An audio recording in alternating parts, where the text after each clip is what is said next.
Okay, this is lecture 3 of Intro to Emergency Medicine Airway Management. We'll talk about supraglottic airways. We'll talk about supraglottic airways or laryngeal mask airways. I use the terms interchangeably. We'll talk about the indications, how to predict if they're difficult, how to size them, how to insert them, how to troubleshoot them when you're in trouble, and briefly how to intubate through them. At Middlemore, we've picked having the AirQ and the intubating laryngeal mask airway, the fast track disposable one. We've decided on the AirQ because we like the cuff. Apparently there's some chance that there's a better seal with these form-fitting cuffs. You can intubate through them, and they're generally pretty simple to use. The fast track I-LMA is sort of our more traditional one. You can also intubate through it. There's no grand research as to which one is better of any of the supraglottic airways out there on the market. Different people have their strong preferences, but what you use is likely what you'll have. So we'll talk about the indications. Traditionally, the supraglottic airway has been taught as a rescue device where you attempt your laryngoscopy and you get into trouble with not being able to intubate, having trouble with your backup plan as well, generally a difficult bag valve mask, and then go to supraglottic airway after you've tried a few things. That's still a fantastic strategy, very reasonable, but now you can probably use this device almost anywhere in this algorithm, and we'll go over some other possible ways to use it than just as a plan C. Basically, it's better than a bag valve mask to ventilate much of the time. So if you're having trouble with the bag valve mask, you should think strongly about going to a laryngeal mask airway. A specific time that I want to focus on a little bit is during chest compressions while CPR is in progress. Unless you're a very proficient airway provider, for most people, it's difficult to do an endotracheal tube while maintaining chest compressions, as the guidelines state. And additionally, a bag valve mask is also frequently difficult during chest compressions. So if the patient is having trouble with the bag valve mask, it's perfectly appropriate to walk to the top and just put in a supraglottic airway without stopping chest compressions and replacing a bag valve mask. Additionally, this is sort of a newer way of thinking about things, but if the patient comes in and you're having a very difficult time pre-oxygenating them before your first attempt at laryngoscopy, it's very reasonable to use as plan A for oxygenation a supraglottic airway, either after you give the RSI drugs or while preparing the RSI drugs. This is coined as rapid sequence airway, but many people have been doing it for a while. You probably need some experience and to think this out how you're going to use it before you just go for it, but it's definitely a very reasonable technique.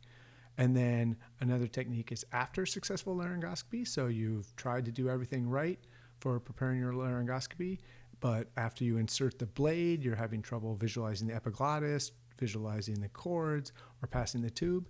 It's very reasonable, instead of pulling out and bagging, just asking for someone to give you a supraglottic airway, insert it right next to the laryngoscopy blade, and pull out using the laryngoscopy blade to control the tongue. Another definite indication for this is before you do a cricothyrotomy, if you're in a can't oxygenate situation while somebody's cleaning up the neck in preparation for a cricothyrotomy, somebody should be trying with the supraglottic airway. There's quite a few instances where people are getting ready to be criked and a supraglottic airway saves the day. So before you cut, someone should at least give it a go with a supraglottic. We keep ours sort of on the 4th and 5th drawers of our airway carts. We have the AirQ again and the intubating I-LMA fast track. They come in different sizes. So there is a medium size, which for most adults will be a 3.5 or 4. 3.5 for the AirQ, 4 for the intubating I-LMA fast track. And it's based on ideal body weight or height. So if you're very tall, you may require a 4.5 or a 5 AirQ or intubating I-LMA.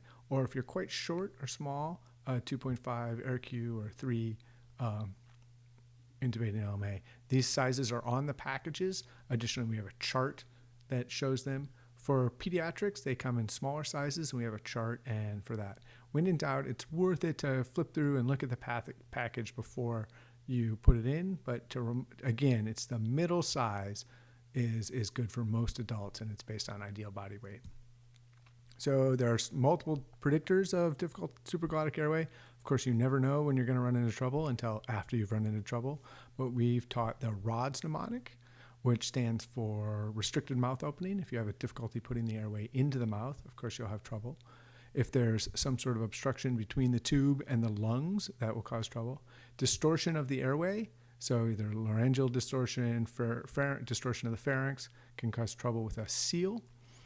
And then stiff lungs, the classic being drowning or difficulty, or CHF, anything you need high airway pressures on, you'll frequently have a difficult time generating high airway pressures with the laryngeal mask airway. Although you frequently will be able to generate higher ones than you would with a bag valve mask. Additionally, if you have difficulty manipulating the C-spine or moving the person's head around, you might have trouble as well. So that's the RODS mnemonic. It's just something to keep in mind or to write down somewhere. The air cue, I'll go over how to do it, but generally it's worth it to watch a few videos and actually play with the device before you put it in an actual patient. But the steps are rather simple. This video here is done by the inventor of the air cue, Dr. Cook. So you'll lubricate the cuff down here. You leave this tag on. It helps the cuff deflate as you insert it. You lift the tongue and control the tongue either with a finger, a laryngoscope, or a tongue depressor. You help it around the corner if you need to, provide a good jaw lift basically through the entire process, and insert it so the teeth go through the 2 marks here. After it's in, you probably want to put about 5 cc's of air in it. For minimizing leaks, it's best to have it in the neutral head position. Keep that jaw lifted forward if you're having trouble. More frequently, the cuff is too hard than too soft, so if you're having trouble, think about taking some of the air out of it to make it soft and more form-fitting on the person's larynx. Check the position. People tend to insert it too far, so while keeping it inflated, you might want to back it off 1 to 3 centimeters. If you're having trouble with the leaks, frequently it's because it's too large rather than too small, so think about going down a size. And then all this time you're confirming by testing for a leak, by listening, by watching the end-tidal CO2, by watching the pulse oximetry. With SupraGlottic airway, this is a classic here, but it's basically the same for an intubating I-LMA or any of the things are similar. This is just to go over it again. You prepare the airway, usually the neutral position, maybe a little head lift. You lubricate and deflate most cuffs.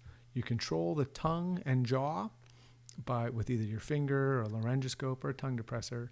You can insert it, usually holding it against the roof of the patient's mouth is how it's recommended, and gently advance until you feel just a little bit of resistance down here. Remember, most people do put these in a little too far. And then inflate the cuff, and again, most people overinflate the cuff rather than underinflate the cuff, and ventilate, practice it, confirm it just like you would an endotracheal tube with good chest rise, end-tidal CO2, oximetry. With addition, you can listen for a leak or hear a leak in the pharynx. If you're having trouble, it's almost always because of a difficult seal. Remember, you also have trouble with the bag valve mask portion of the seal. This is generally easier to get a seal on than one of those. Frequently, again, it's overinflated. It's usually too deep. You can test for airway pressures by moving around, listening for a leak. You can also use a airway pressure manometer, and you can also watch the trace, watch for chest rise. There's specific maneuvers, which is rotating in the sagittal and the corneal plane, popularized by Dr. Chandy. They can very much help. You basically wiggle it around till the leak goes away until you get best bag compliance. You can also lift it towards the ceiling, sort of bring that jaw forward with the thing and hold this up against the larynx can help you. All these maneuvers can help you as well while you're performing intubation through it. So we won't talk about this a lot, but if you're using this as a rescue device or a primary device, you place it as we discussed before, as they show you in the videos. Then you verify the placement, be happy that you're getting good ventilation and oxygenation. Then if you use it as a rescue device, usually once it's in and ventilating well, you can change your underwear and feel a lot better about yourself. But if for some reason you decide you want a more protected airway with sort of less chance of airway soiling and you want to introduce a hard ET tube, there's some ways. Remember, each set of equipment, not all supraglottic airways you can intubate through.